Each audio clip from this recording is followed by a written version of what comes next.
What are your hopes, your dreams, your aspirations? How are you supporting yourself? My boyfriend. If you drug tested today, what are the results going to be? And you just seen Marijuana. somebody else has been tested. Marijuana, anything else? No, ma'am. You're positive for cocaine as well. So how often are you using?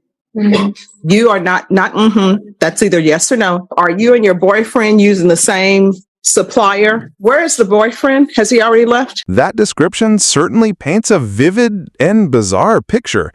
The detail about not blinking, combined with her seemingly youthful appearance and behavior, definitely creates a lot of curiosity about what happened next. It sounds like a case that really defies expectations. Are you wondering about the outcome or a specific part of the hearing? Did you understand you're charged with the offense of aggravated assault with a deadly weapon? That's a second-degree felony. The range of punishment is anywhere from 2 to 20 years in prison and up to a $10,000 fine. Did you understand? Yes. Did you understand that the court would grant your application for deferred adjudication? If for any reason your deferred adjudication were revoked, the court could find you guilty and sentence you up to 20 years in prison and up to a $10,000 fine. Yes, Your Honor. According to the plea, there's a $1,500 fine, affirmative finding of a deadly weapon.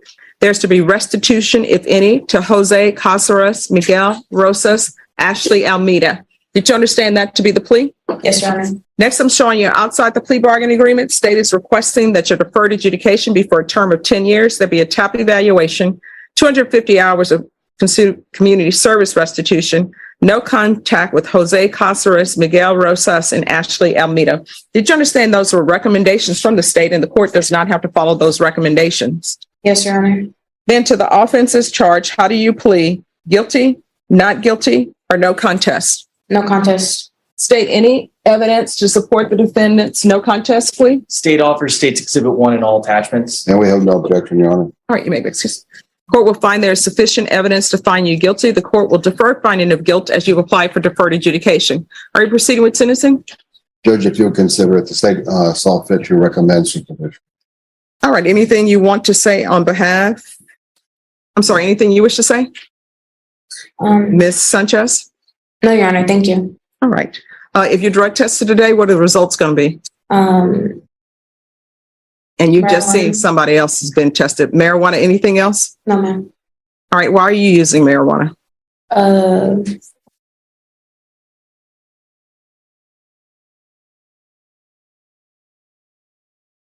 Just to use it.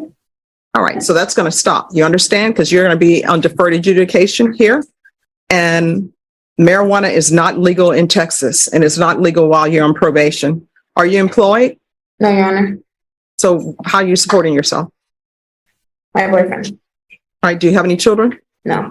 Where are your parents? They're outside. Okay, how old are you? 19. And when you say they're outside in the hallway? Mm-hmm. Do they know what's going on with this case? I don't know. So they just showed up and you tell them to wait outside? They just showed up. I don't have a good relationship with them. Okay, why not? We just don't get along. Why? The reason why I'm asking these questions is because I'm trying to give you conditions of probation. Like if there's something in your past that happened between you and your parents, then maybe you may need help with that to address that issue. But if it's a question of they don't like your boyfriend and you don't want to abide by their rules and they say, well, you can't stay here, then that's something completely different. So what are your issues with them? My father mistreats me. Okay. All right. There's going to be proof of employment within 30 days. There's to be no employment as a home health care provider or with minors. How far did you go in school? I graduated high school. So what are you planning on doing with the rest of your life? Getting a job. But I mean, what do you want to do? Like, what are your hopes, your dreams, your aspirations?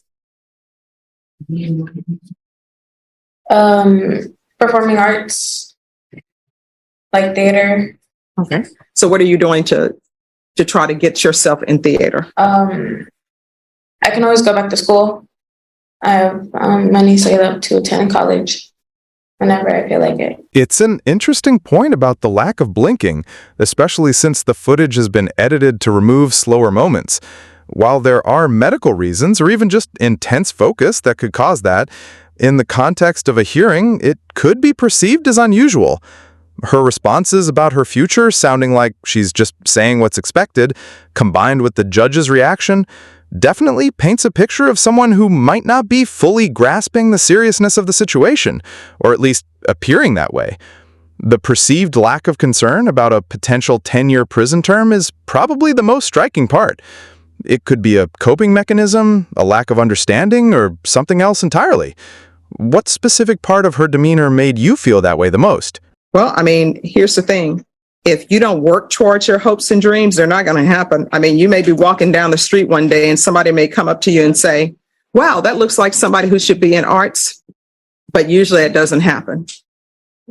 I will tell you, a lot of the older actors from what they call old Hollywood, they would work at a theater and then they ended up becoming actors and actresses. Lauren Bacall worked at a theater as a cigarette girl. They don't have those anymore.